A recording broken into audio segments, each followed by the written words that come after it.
Hello students, good evening. स्वागत है आप सभी का M by achieve defence YouTube channel पर। मैं हूं दीपन प्रताप सिंह।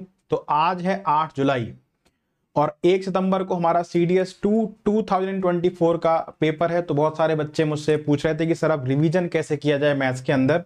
तो आज के इस छोटे से वीडियो में हम जानेंगे कि मैथ्स का जो इतना भारी भरकम सिलेबस है हमारा, ठीक है, उसकी रिवीजन कैसे करी जाए, है ना। देख लीजिए फटाफट से कि रिवीजन के लिए हमारे पास क्या प्लान यहां पर होना चाहिए। ठीक है, ये वीडियो बहुत बड़ा नहीं होगा, 5-7 मिनट का होगा, तो आप इसको पूरा देखिएगा, आपके एग्जाम के लिए ये जरूर आपकी हेल्प करेगा। ठीक है, तो अगर अपन CDS के अंदर बात करते हैं तो मैथ्स उन बच्चों को देना होता है जो Indian military academy, Indian naval academy और एयरफोर्स एकेडमी को ऑप्ट करते हैं। और आप सभी जानते हो कि अभी हमारे यहाँ जो हमारी बेटियां हैं वो IMA, INA या फिर एयरफोर्स एकेडमी के लिए नहीं जा सकती हैं।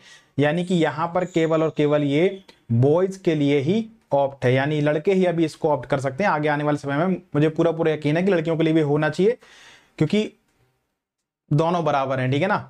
तो यहाँ पर IMA, INA और एयरफोर्स एकेडमी को जो ऑप्ट करते हैं उनके लिए ये स्ट्रेटजी है, क्योंकि उनको ही मैथ्स का पेपर देना है। जो OTA वाले बच्चे हैं वो तो केवल GS और इंग्लिश दो ही पेपर से काम उनका हो जाता है। ठीक है, अब मैथ्स के अंदर हमारे पास 100 क्वेश्चंस हैं और आपको टाइम मिलता है 2 आवर्स। ठीक है, यानी 120 मिनट।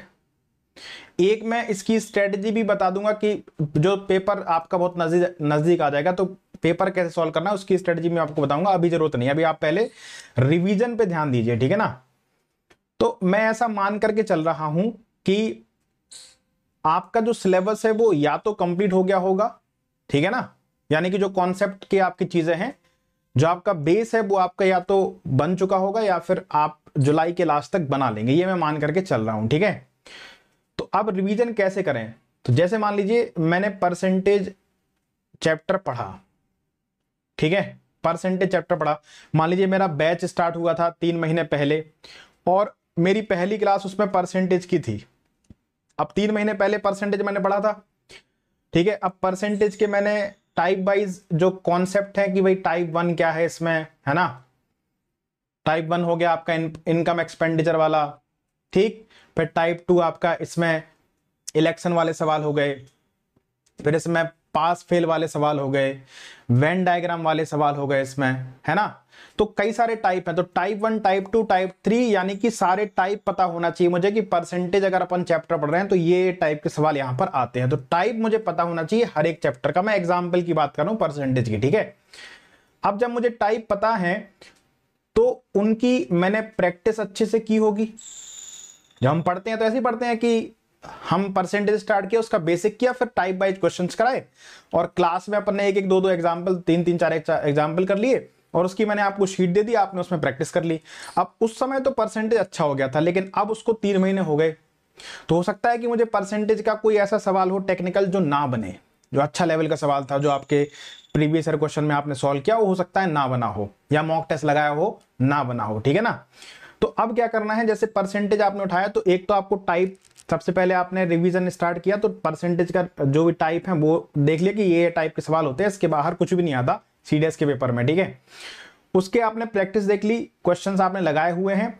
अब क्या करना है, आपको एक बार प्रीवियस ईयर क्वेश्चंस इसके देख लेने हैं, ठीक है। आपने जब परसेंटेज चैप्टर पढ़ा होगा तब भी आपने लगाए होंगे, ठीक है। तो प्रीवियस ईयर क्वेश्चन भी आपने लगाए होंगे, तो ये आपका इतना जो है वो कंप्लीट बन जाता है कि टाइप प्रैक्टिस उसकी हर एक टाइप के एक एक, और प्रीवियस ईयर क्वेश्चंस में क्या होता है कि मिक्स सवाल आपको मिल जाते हैं परसेंटेज के, तो पूरा हमारा रिवीजन हो जाता है।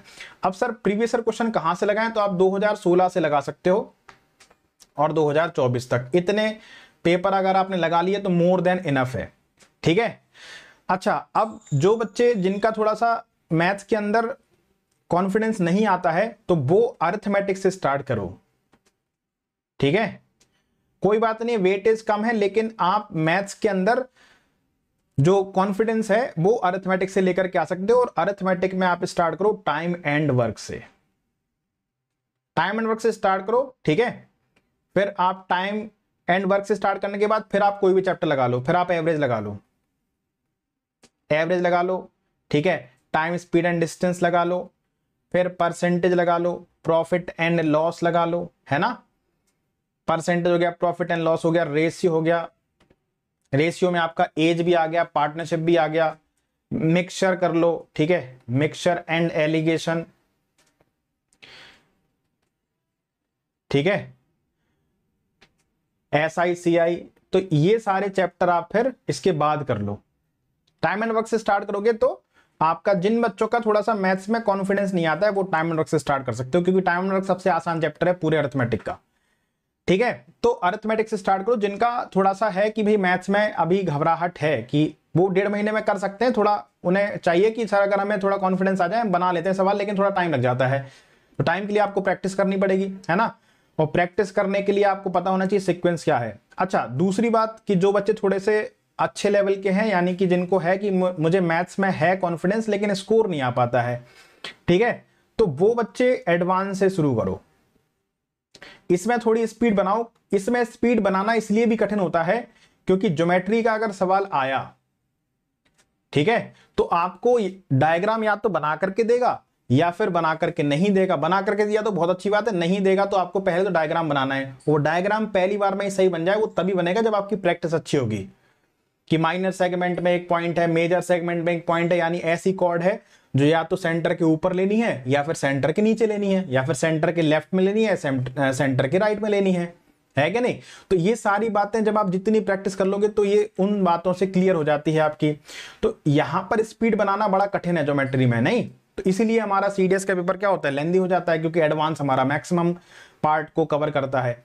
अब जब आपने ज्योमेट्री पढ़ ली तो ज्योमेट्री बहुत ढंग से पढ़ो और खूब प्रैक्टिस करो इसकी।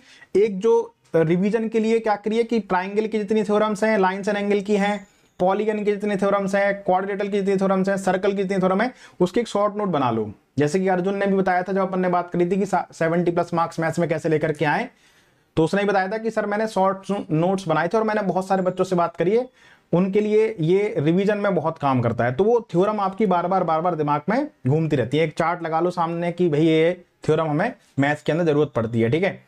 ज्योमेट्री के तुरंत बाद आप करो मेंसुरेशन।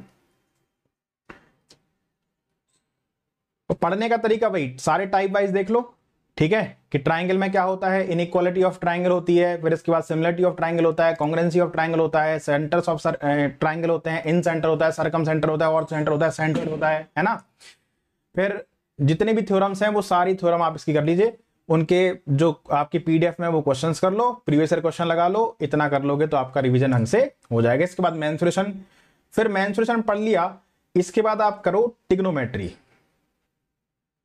ट्रिगो, और ट्रिगो के बाद साथ ही साथ कर लो एलजेब्रा, ठीक है।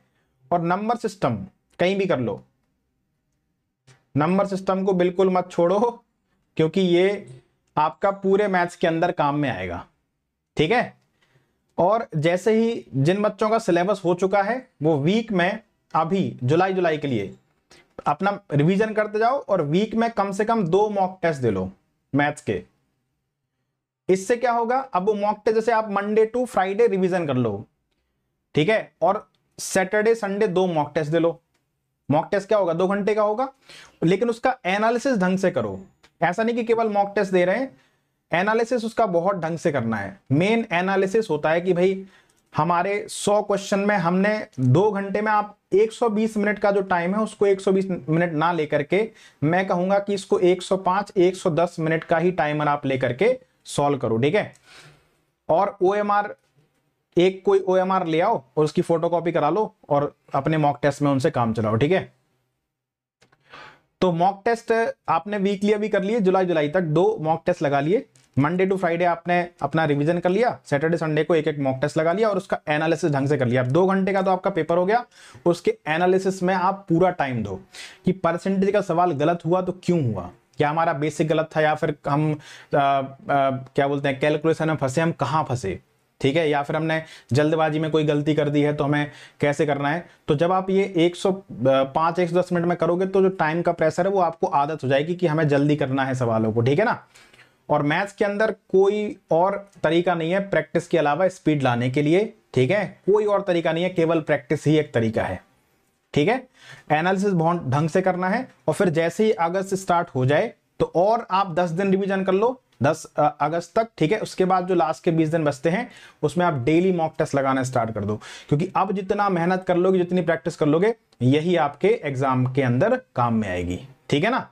तो उम्मीद है कि ये देखो, ये हर एक बच्चे के लिए काम करेगा। ये चाहे आप मैथ्स में अच्छे हो तो भी आपको ये करना है, ठीक है। आप मैथ्स में एवरेज हो तो भी आपको ये करना है, मैथ्स में वीक हो तो भी आपको ये करना है। रिवीजन में हो सकता है आपको ज्यादा टाइम लग जाए, लेकिन यही काम आपको करना है, ठीक है। कॉन्सेप्चुअल आप चीजें पढ़िए, हर एक चैप्टर को उठाइए, उसके टाइप देखिए, उन पर प्रैक्टिस कीजिए, प्रीवियस ईयर क्वेश्चन लगाइए और मॉक टेस्ट लगाइए, ठीक है ना। तो इससे आपका अच्छा रिवीजन और कोई तरीका नहीं हो सकता है। आई बात समझ में?